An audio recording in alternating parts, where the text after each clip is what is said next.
गंगा नहाले निकला काला धन, पहुंचा पूरब। काले धन को सफेद करने में पूर्वोत्तर राज्यों में मिलने वाली विशेष टैक्स छूट का इस्तेमाल हो रहा है। इस आशंका के मद्देनजर सरकार ने 8 नवंबर के बाद सभी चार्टर्ड उड़ानों की जांच शुरू कर दी है। नोटबंदी के ऐलान के बाद कुछ लोग काले धन को सफेद करने की कोशिशों में परेशान हैं। उधर सरकार ऐसी तमाम कोशिशों को नाकाम करने में लगी है। ताजा खबर यह है कि सरकार ने 8 नवंबर के बाद देश भर में उड़ान भरने वाले चार्टर्ड विमानों की जांच शुरू कर दी है। जांच ये की जा रही है कि विमान कब, कहां के लिए रवाना हुआ और इस दौरान विमान में क्या रखा गया था। सरकार को ये कदम काला धन सफेद करने की कोशिशों को रोकने के लिए उठाना पड़ा है। दरअसल उत्तर पूर्व के राज्यों में अनुसूचित जनजातियों को आयकर कानून में विशेष छूट मिली है।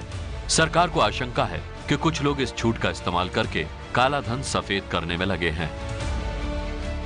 नॉर्थ ईस्टर्न स्टेट जैसे मणिपुर, नागालैंड, त्रिपुरा, मिजोरम, मेघालय और कुछ parts of Ladakh, Jammu and Kashmir, कुछ पार्ट लद्दाख में ट्राइबल्स एरिया को, शेड्यूल्ड ट्राइबल्स एरिया को उन्होंने डिफाइन किया है कॉन्स्टिट्यूशन की धारा के अंदर। और उन शेड्यूल्ड ट्राइब्स के एरिया में इनकम टैक्स एक्ट एप्लीकेबल नहीं होता है। उनकी कोई भी सोर्सेस ऑफ इनकम हो, चाहे वो इनकम फ्रॉम सिक्योरिटीज हो, डिविडेंड हो, इनकम फ्रॉम एनी सोर्सेज, उनके ऊपर इनकम टैक्स एप्लीकेबल नहीं होता है।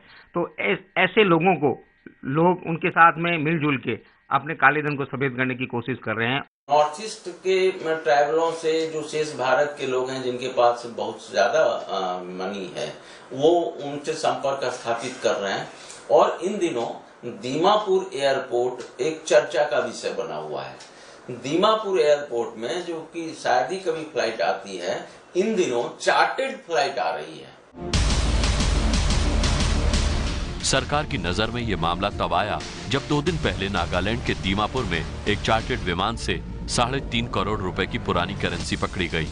ये रकम जिस चार्टर्ड विमान से दीमापुर लाई गई, उसने दिल्ली से सटे हरियाणा के हिसार एविएशन क्लब से उड़ान भरी थी।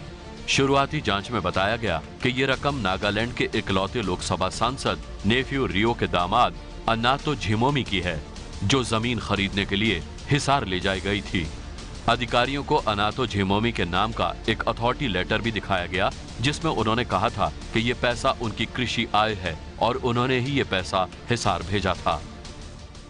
आयकर विभाग ने पैसा अनातो झिमोमी को वापस तो कर दिया, लेकिन सूत्रों के मुताबिक इस घटना के बाद देश भर से उड़ने वाले चार्टर्ड प्लेनों की जांच शुरू कर दी गई है कि 8 नवंबर के बाद किन लोगों के कितने प्लेन उत्तर पूर्वी राज्यों और लद्दाख गए और इन जाने वाले चार्टर्ड प्लेनों में क्या था।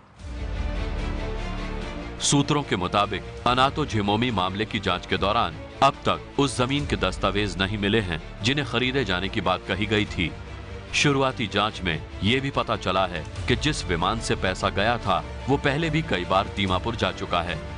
जांच अधिकारी इस सिलसिले में दिल्ली के एक व्यवसायी समेत 3 लोगों से पूछताछ करके पता लगाने की कोशिश कर रहे हैं कि विमान में किस किस का पैसा भेजा जा चुका है। आयकर विभाग के एक आला अधिकारी ने बताया कि इस घटना के बाद टैक्स से छूट मिले ऐसे खातों पर निगाह रखने को कहा गया है जिनमें 8 नवंबर के बाद बड़ी बड़ी रकमें जमा हुई हों और जरूरत पड़ने पर ऐसे खाता धारकों से पूछताछ भी की जा सकती है।